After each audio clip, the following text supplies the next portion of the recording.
Hi అండి, welcome to Meenakshi creatives. నేను మీ మీనాక్షి రాజశేఖర్ని. ఇవాళ నేను మళ్ళీ వెండి సామాన్లు, నేను గుర్రం సిల్వర్ ప్యాలెస్ నుంచి నేను కొన్ని వెండి వస్తువులు తీసుకున్నానండి.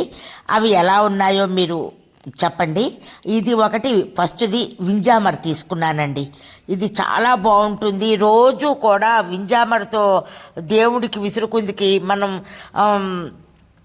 చేస్తాం కదా, నృత్యం జడిసేయామి, ఆసనం సమర్పయామి, అర్ఘ్యం సమర్పయామి అంటూ అన్నీ చేస్తాం కదండి. ఆ విధంగా ఇలాగా చేయడానికని చెప్పి అది తీసుకున్నాను. 2 విసిరిక దీపాలు కార్తీక మాసంలో పెట్టుకుందుకని 2 విసిరి దీపాలు తీసుకున్నానండి. వాటి మధ్యలో అయితే గుచ్చడానికి ఉన్నది, అది చూడాలి ఏం చేయాలి అన్నది. దాని మీద విసిరికాయ పెట్టుకుని, విసిరికాయ మీద మళ్ళీ పిండి దీపం చేసి పెట్టి దాంట్లో నెయ్యి వేసి మనం దీపం వెలిగిస్తేనే మంచిదండి. చాలా మంచిది అనమాట. విసిరికాయ మీద డైరెక్ట్గా వేస్తే అవి నిలబడవు కదా అండి, ఎంతో సేపు ఉండదు అనమాట. ఉంటుంది కానీ ఎక్కువసేపు ఉండదు. అందుకని ఇకపోతే ఎల్లుండి శివరాత్రి కదండి, శివరాత్రి కోసం అని చెప్పేసి నేను వెండి శివలింగము, నంది, అలాగనే సర్పము తీసుకున్నానండి.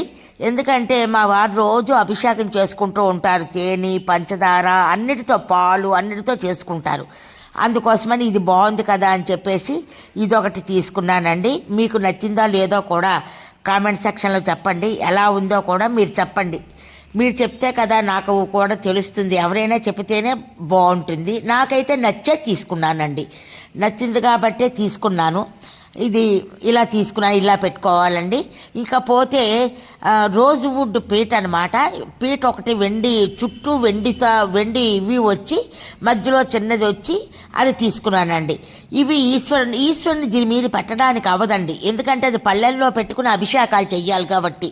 దీని మీద మిగతా విగ్రహాలు పెట్టుకుంది కానీ 2 పీటలు తీసుకున్నానండి ఇవి.